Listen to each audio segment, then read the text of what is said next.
So I want to encourage everyone to read this particular article from Politico. It exposes the racism and bigotry within the Republican Party.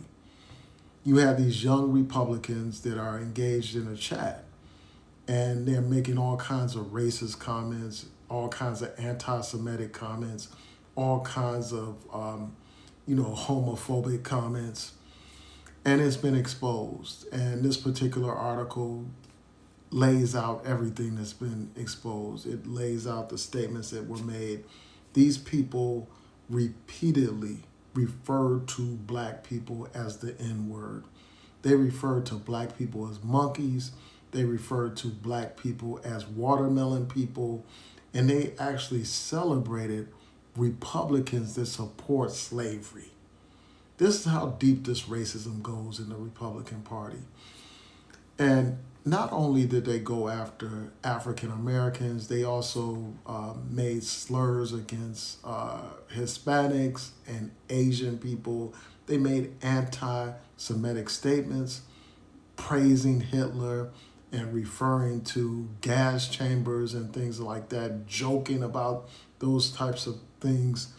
And this article talks about how they use epithets more than 251 times in this particular chat that these young white Republicans were having. And in response to this, your Vice President, J.D. Vance, dismissed this as just some jokes that kids make. This is somebody that is the Vice President of the United States, just dismissing this, blowing it off like it's no big deal. The fact of the matter is, this modern iteration of the Republican Party has created an environment that nurtures this kind of racism, that feeds this kind of racism, that condones and excuses this type of racism. Because the man in charge, the man in the White House, is setting the example of intolerance and hatred. He's creating this toxic environment of hate. Anytime you celebrate a hater like Charlie Kirk and elevate him and have the flags that have staff for racists and get Congress to go along with some resolution praising and honoring a racist, you are creating a toxic environment that encourages racism. You know, these young Republicans reflect the mentality of Republicans, period. The Republican Party has become nothing but the white supremacist party. And I'm really interested in hearing from these black conservatives that run around here tap dancing, buck dancing, shucking and jiving and shoe shining. I want to hear what they have to say about this.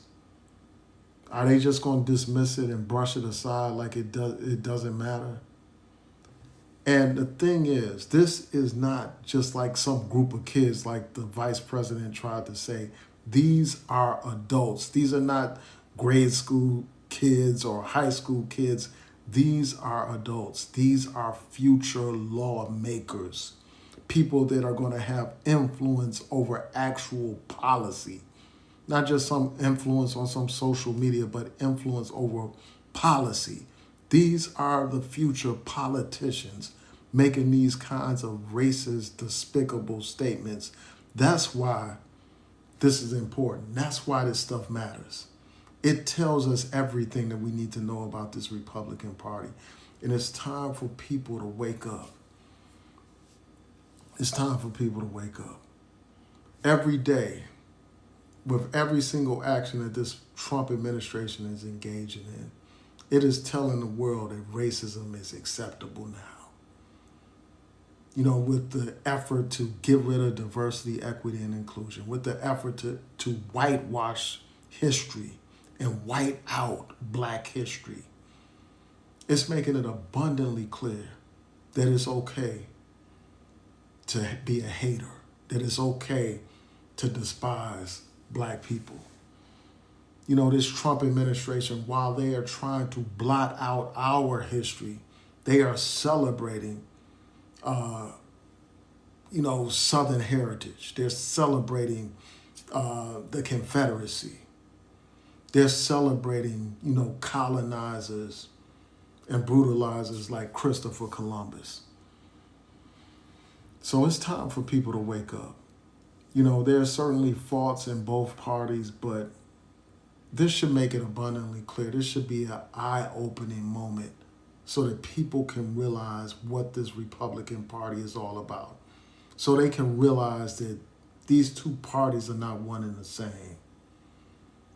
And, I just hope that people wake up. And I hope that real action is taken. Some of these people that have been exposed issue these weak apologies and stuff like that. To hell with your apology. Your apology is meaningless. The only reason why you're saying something is because you got caught. There need to be real consequences for this, and it's time for us to wake up. And the point that I need to add to this is that this should be a wake-up call. This should be a call that mobilizes the people, makes the people realize that we need to be in solidarity against this Republican Party. Because the same people that hate gay people hate black people. The same people that hate Latinos and immigrants are the same people that hate black people.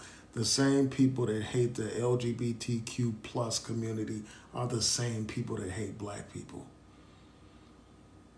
So it's time for us to join together in this fight against this racist, white supremacist party and administration.